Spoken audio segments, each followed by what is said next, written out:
दोस्तों विजय सिंह अपनी 16 साल की बेटी उर्मिला के साथ लगातार रिश्ते बनाए जा रहा था। वो जिस तरीके से उसके साथ ये सब कुछ उसके साथ कर रहा था कि उसकी बेटी उर्मिला जो होती है उसकी हालत बहुत ज्यादा खराब होती चली जा रही थी।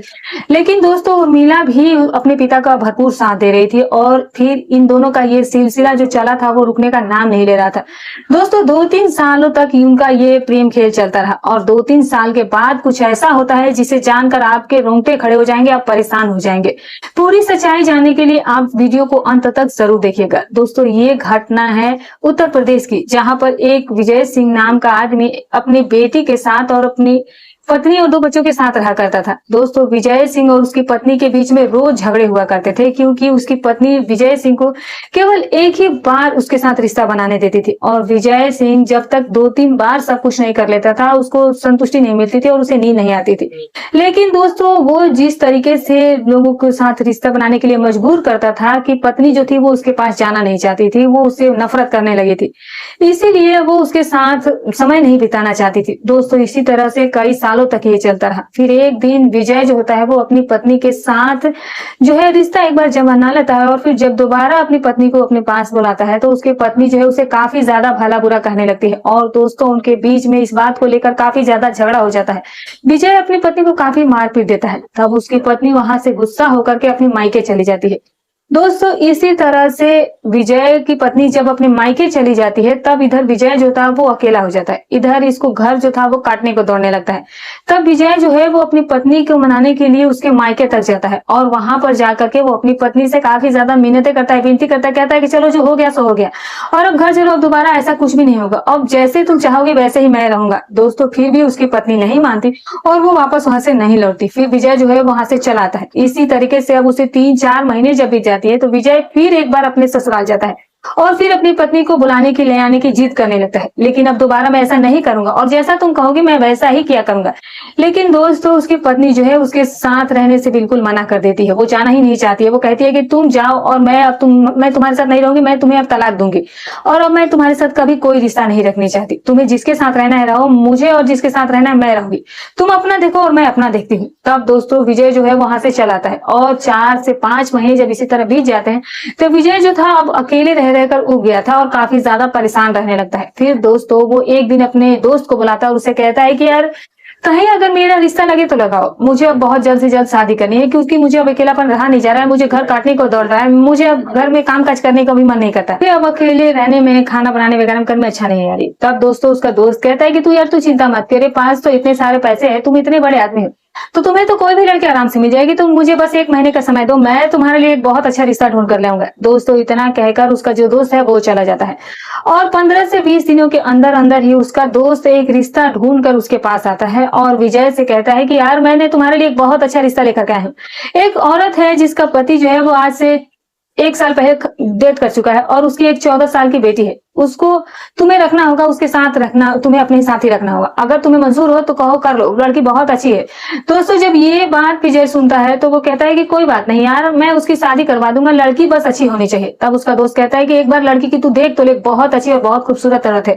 दोस्तों फिर वो दोनों जाते हैं और जब उस औरत के घर पहुंच जाते हैं तब वो देखते हैं कि वो जो उसकी बेटी है वो जो 14 साल की, वो भी काफी ज्यादा खूबसूरत थी और उसकी माँ भी काफी ज्यादा खूबसूरत थी। दोस्तों उस औरत का नाम आरती होता है। वो लोग आरती से बातचीत करते हैं और वहीं पर फिर एक मंदिर में जाकर उसी दिन वो उससे शादी कर लेता है। दोस्तों शादी के बाद उसे अपने घर में उसको और उसकी बेटी को, आरती यानी उसकी बेटी को 14 साल को लाया जाता है और फिर वहां जो तलाकशुदा औरत होती है उसकी भी काफी हद तक जरूरतें होती है, लेकिन दोस्तों उसकी भी जरूरतें पूरी नहीं हो रही थी। अब इसीलिए वो भी दूसरी शादी करके काफी ज्यादा खुश थी। अब विजय और आरती जो थे एक दूसरे के साथ काफी ज्यादा खुश रहने लगे थे, एक दूसरे की जरूरतों को पूरी करने लगते हैं और उनका अकेलापन दोनों का ही दूर हो जाता है। दोस्तों इतना करने के बाद जो पत्नी होती है आरती काफी ज्यादा विजय को पसंद आती है, क्योंकि ये आरती के साथ जैसे चाहता था वैसे सब कुछ कर लेता था और आरती उसे कभी रोक टोक नहीं करती थी।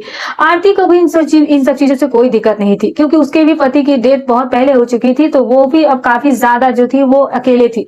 और दोस्तों इसी तरीके से आरती और विजय जो थे वो एक दूसरे के साथ और अच्छा खासा जीवन जीने लगते हैं और कुछ ही दिनों के बाद आरती प्रेग्नेंट भी हो जाती है।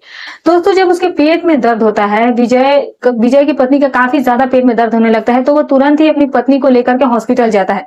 जब वो हॉस्पिटल में जाता है और अपनी पत्नी को एडमिट करवाता है, अल्ट्रासाउंड होने के बाद डॉक्टर विजय को बताते हैं कि तुम्हारी पत्नी के पेट में जो बच्चा पल रहा था वो अब नहीं रहा, बच्चा पेट में ही मर चुका है और अब उसका ऑपरेशन करना पड़ेगा और काफी इसमें खर्चा भी आएगा। तब दोस्तों विजय होता है, वो कहता है कि सर आप डॉक्टर साहब आप पैसे की चिंता मत कीजिए, जितना भी खर्चा होगा मैं करूंगा, बच्चा तो अब वैसे भी नहीं रहा, लेकिन किसी भी तरह मेरी पत्नी को आप लोग बचा लीजिए। दोस्तों वो पैसा जमा करके डॉक्टर जो होते हैं उसका ऑपरेशन शुरू कर देते हैं, बच्चे को तो वो निकाल लेते हैं, लेकिन ऑपरेशन के बाद उसकी पत्नी जो होती है वो भी दम तोड़ देती है। दोस्तों फिर वो अपनी पत्नी को हॉस्पिटल से लेकर के आता है, उसका जो अंतिम संस्कार होता है वो सब कुछ करता है और सब कुछ करने के बाद विजय जो था वो अपने घर अब आता है और जो उसकी 14 साल की बेटी आरती की होती है वो उर्मिला भी उसी के साथ अब घर में रहने लगती है। दोस्तों हफ्ता 15-20 दिन जब बीत जाते हैं तब विजय को अब काफी ज्यादा अपनी पत्नी की याद आने लगती है, वो उसी के ख्यालों में हमेशा डूबा रहता है। दोस्तों अब विजय जो था वो काफी हद तक परेशान रहने लगा था, क्योंकि अब उसकी दूसरी पत्नी भी उसे छोड़कर जा चुकी थी। अब उसे ये नहीं समझ में आ रहा था कि वो करे तो क्या करे, जितनी ज्यादा हो सके वो सब कुछ कर रहा था, लेकिन फिर भी उसके साथ कुछ भी नहीं हो पा रहा था। लाख कोशिश के बाद भी वो अकेला ही रह गया था। अब विजय ये नहीं समझ पा रहा था कि उसकी क्या करे। अब विजय के पास कोई रास्ता नहीं बचा था। ये सारी चीजें सोचकर याद करके वो काफी ज्यादा दुखी रहने लगा था। अब उसे फिर घर में अकेलापन महसूस होने लगा था। अब उसका मन जो था वो कहीं लग ही नहीं रहा था, क्योंकि वो जिस तरह का इंसान था वो अकेले रह नहीं सकता था, उसे अपनी पत्नी की बेहद जरूरत थी। अब उसका मन दोनों पत्नियों जो थी दोनों ही पत्नी को छोड़कर जा चुका था। दोस्तों वो एक दिन अपनी पत्नी को याद करके घर पर बैठा हुआ दुखी था। तभी जो उसकी लड़की उर्मिला होती है वो उसी वक्त नहाकर बाहर आ रही थी। वो जब गीले कपड़ों में बाहर आती है तब विजय जो होता है उसको देख करके हैरान हो जाता है और फिर वो सोचने पर मजबूर हो जाता है कि अब उर्मिला जो है वो भी काफी बड़ी हो गई है, वो भी काफी ज्यादा सुंदर दिखती है। दोस्तों ये सब सोचकर वो उसके बारे में गलत मन में विचार लाने लगता है, क्योंकि वो उसकी सगी बेटी नहीं थी, वो ऐसा सोचने लगता है। सोचता है कि अब वैसे भी मेरा कोई सहारा नहीं, ये ही उर्मिला है, वैसे भी ये मेरी सगी बेटी नहीं है, तो मैं अब इसी के साथ अपनी जिंदगी के आगे सारी चीजें जो है वो पूरी करूंगा। और यही सोचकर वो उर्मिला को पास बुला लेता है और उसे बैठा करके उसके बालों में हाथ फेरने लगता है और कहता है कि अब तुम्हें तुम्हारी माँ की याद तो नहीं आ रही होगी ना, क्योंकि जब भी तुम्हारी माँ को तुम्हें याद आए तो तुम मुझे बता देना, हम दोनों ही बस साथ रहेंगे और हम दोनों को ही अब एक साथ अपनी जिंदगी बितानी है, तो तुम्हें अब घबराने की जरूरत नहीं है। दोस्तों वो उसके बालों को सहलाता है, लेकिन दोस्तों वो समझती है कि ये तो उसके पिता है, तो उसे कुछ भी अजीब नहीं लगा, उसे कुछ भी अटपटा नहीं लगा जिस तरीके से वो सब कुछ कर रहा था। लेकिन दोस्तों उसके पिता के मन में तो कुछ अलग ही ख्याल चल रहा था। दोस्तों फिर इसी तरह से वो अपनी बेटी के साथ काफी ज्यादा नजदीकियां बढ़ाने लगता है और दोस्तों वो बैठा हुआ होता है तो वो सोचता है कि क्यों ना कुछ ऐसा करे जिससे कि वो सब कुछ जीत जाए, यानी कि वो जो करना चाहता था। दोस्तों अब फिर इसी तरह से वो अपनी बेटी के साथ काफी ज्यादा नजदीकियां बढ़ाने लगता है और दोस्तों जब वो बैठा हुआ होता है तो वो सोचता है कि उर्मिला को अपने पास कैसे लाया जाए, अपनी नजदीकियां उसे कैसे बढ़ाया जाए। तब दोस्तों वो एक प्लान बनाता है और अपने मोबाइल में वो काफी ढेर सारी दूसरी टाइप की फिल्म जो है वो भरवा कर लाता है और वो मोबाइल वो उर्मिला को दे देता है और कहता है कि बेटी इसमें बहुत सारी अच्छी मूवी भरी है, तो इसे देखना और मुझे बताना कि ये मूवी तुम्हें कैसी लगी। दोस्तों फिर जब रात में वो उसे मोबाइल देख करके सोने चला जाता है, उर्मिला जब रात में मोबाइल चलाती है तब वो देखती है कि इसमें तो काफी सारी गंदी पिक्चरें भरी है। वो रात में ही तुरंत अपने पापा के पास आती है और विजय के पास जाकर के वो उसे कहती है कि इसमें तो काफी सारी अलग अलग गंदी मूवियां भरी है, आप किस तरह की मूवियां कहाँ से भरवा कर लाए हैं, आपको इस तरह की फिल्म नहीं देखनी चाहिए। तब दोस्तों वो उर्मिला को अपने पास बैठाता है और कहता है कि देखो आज नहीं तो कल तुम्हें तो ये सीखना ही है और ये करना ही है। तुम्हारी जब कहीं शादी होगी, तुम कहीं जाओगी तो तुम्हें भी ये सब कुछ करना होगा। पहली बार में तुम्हें काफी सारी समस्या होगी, तो ये देखो और सीखो, ये कोई गंदी बात नहीं है, मैं भी तो तुम्हारी मम्मी के साथ ऐसे ही रहता था। दोस्तों वो इस तरह की उल्टी सीधी बात से उसे कहने लगता है, लेकिन दोस्तों उर्मिला जो है उसका मोबाइल वहां पर फेंक करके अपने कमरे में चली जाती है। दोस्तों फिर जब वो अपने रूम पर होता है तब उर्मिला को बुलाता है और धीरे से उसको बैठा करके उस वही पिक्चर वो चालू करके अपने पास उसे बुला करके दिखाने लगता है।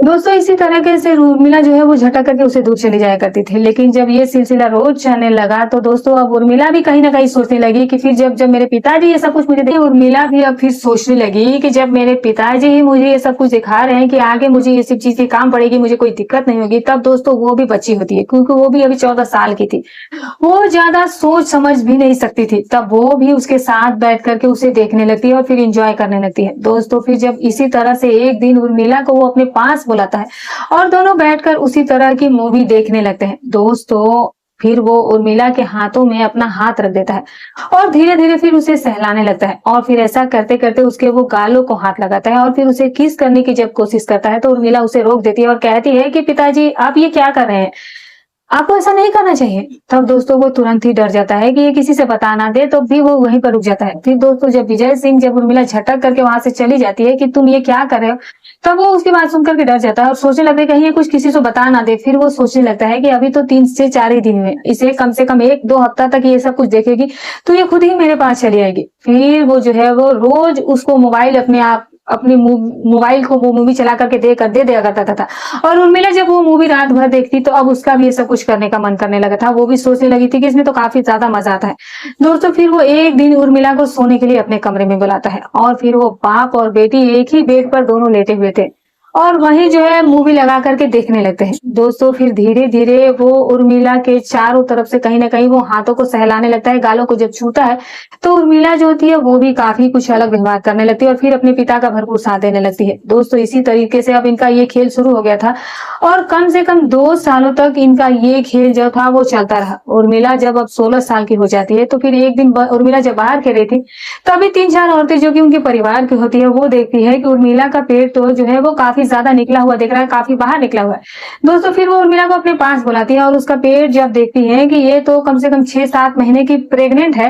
दोस्तों फिर वो उर्मिला को बुला करके उससे पूछती है कि बेटी ये सब कुछ कैसे हुआ। तब उर्मिला जो है वो शर्मा जाती है और वो कुछ नहीं बोलती है। तब उसके जो चाचा होते हैं वो सभी लोग जब इकट्ठा होते हैं और उर्मिला से पूछते हैं कि बेटी ये तुम्हारे साथ कौन क्या करता है। तब दोस्तों उर्मिला जो होती है वो डर जाती है और फिर रोने लगती है और तभी उसका चाचा जो होता है वो पुलिस में फोन कर देता है। वहां पर पुलिस आ जाती है और जब पुलिस उर्मिला थाने लेकर के जाती है और फिर उससे पुलिस वाले अपने तरीके से थोड़ा सा पूछते हैं प्यार से, तब जाकर वो सच्चाई बताती है और रोने लगती है और पूरा सच जो जो घटना है उसके साथ घटी तो वो सब कुछ बता देती है। दोस्तों इस तरह से उसका बाप जो था वो पकड़ा जाता है और उसे बकायदा अब जो सजा मिली है वो दी जाएगी। तो दोस्तों ये रही कहानी। आप कहानी के बारे में क्या कहेंगे कमेंट करके जरूर बताइएगा। दोस्तों हमारी कहानी सुनाने का उद्देश्य किसी की भावनाओं को ठेस पहुंचाना नहीं, ना ही किसी के दिल को आहत करना, बस केवल सतर्क करना, केवल आपको जागरूक करना है। फिर मिलूंगी कल एक नई स्टोरी।